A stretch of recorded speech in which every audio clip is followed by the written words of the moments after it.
Moshe shined a certain light. We know that. The light of Hashem was on his face. He had to wear a mask because he literally shined with the presence of God, but it was not something that everyone was able to appreciate.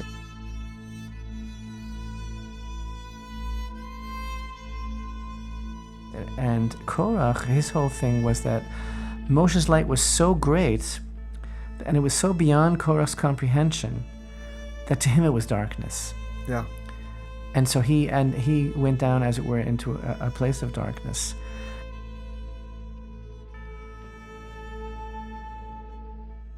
Now, when we read the accounting, and again, there's so much to say here, but when we read in the Parsha about the punishment in chapter 16, verse 31, when he finished speaking all these words, the ground that was under them split open, the earth opened its mouth and swallowed them and their households and all the people who were with Korach and the entire wealth.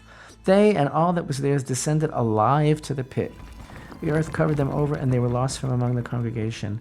The Midrash talks about how this obliteration was so complete that if a member of his community was on the other side of the camp, with some other people standing around having like a cocktail and was not around, right, the earth turned into like a funnel, and there were like paths, so that anybody that was associated with him even remotely went down that chute. Yeah.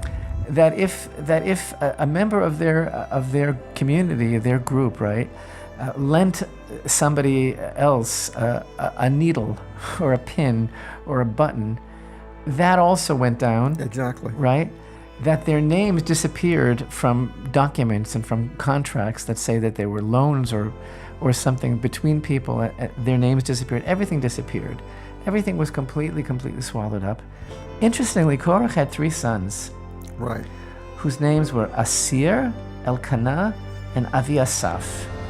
And they are actually numbered as authors of a number of psalms. You know that there is a tradition that there are 10, they're called the 10 elders, who contributed to the book of Psalms. They weren't all written by David. The vast majority were written by David, but David also served as the collator and editor of psalms that were from much earlier times that reached him, like Psalm 92, the song for the Sabbath day, which was actually written by Adam himself.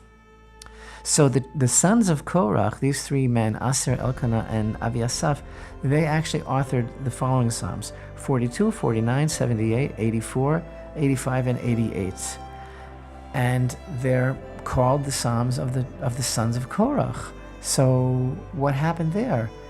So the Midrash tells, again, an amazing scene that they were caught between a rock and a hard place. These men were good men, the sons of Korach, and they were caught between a place where they felt that they, had an obligation to respect their father and to honor their father, but yet they felt that they had to stand up for Moshe. And the Midrash paints a picture that's very, very, very, very powerful of how, they were sitting and listening to Korach's harangue, and Moshe walked by, and so they were so ashamed that they put their faces down. They didn't want to be seen by Moshe.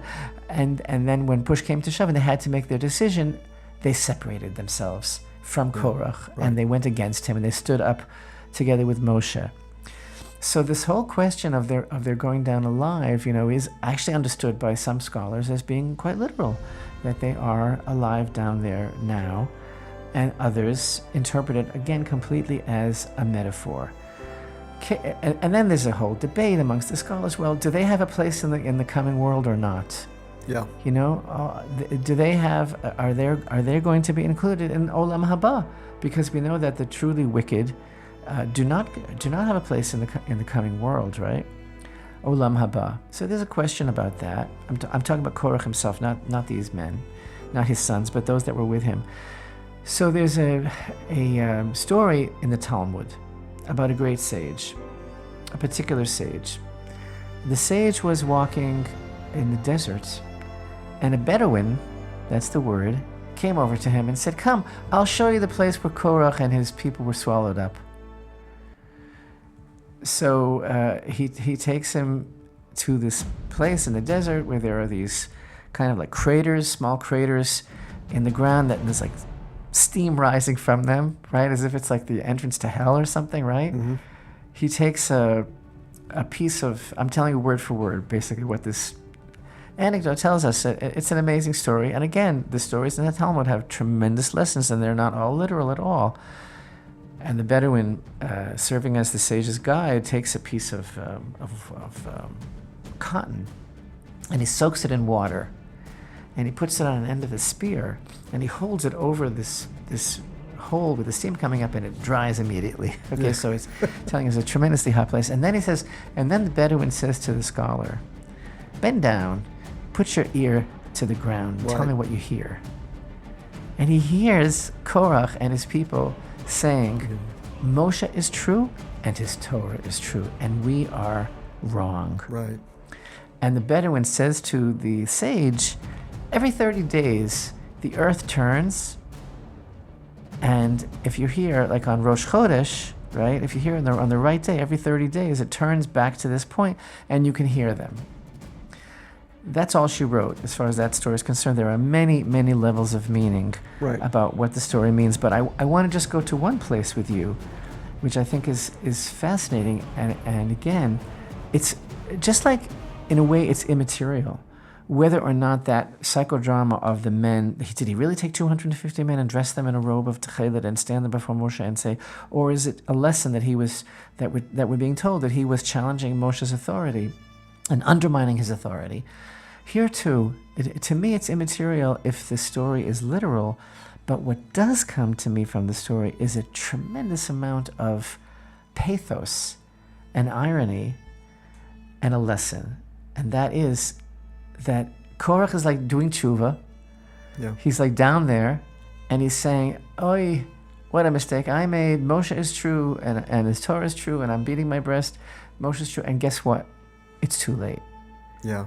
It's too late, baby. So here's the thing: is that it's the time to do tshuva and to recognize our failings and our shortcomings is in this world. And that's the whole thing about Korach, is that he was so completely sold on his own illusion and so completely empowered by his own ego that he saw absolutely nothing, and he lost everything that he had. So I think it is just such a powerful tool that our sages are utilizing in this lesson, that imagery of Korach suspended between heaven and earth, suspended in a gaping maw of the center of the earth, and, crying out, Moshe is true, but, well, what are you going to do? Yeah. This is the time.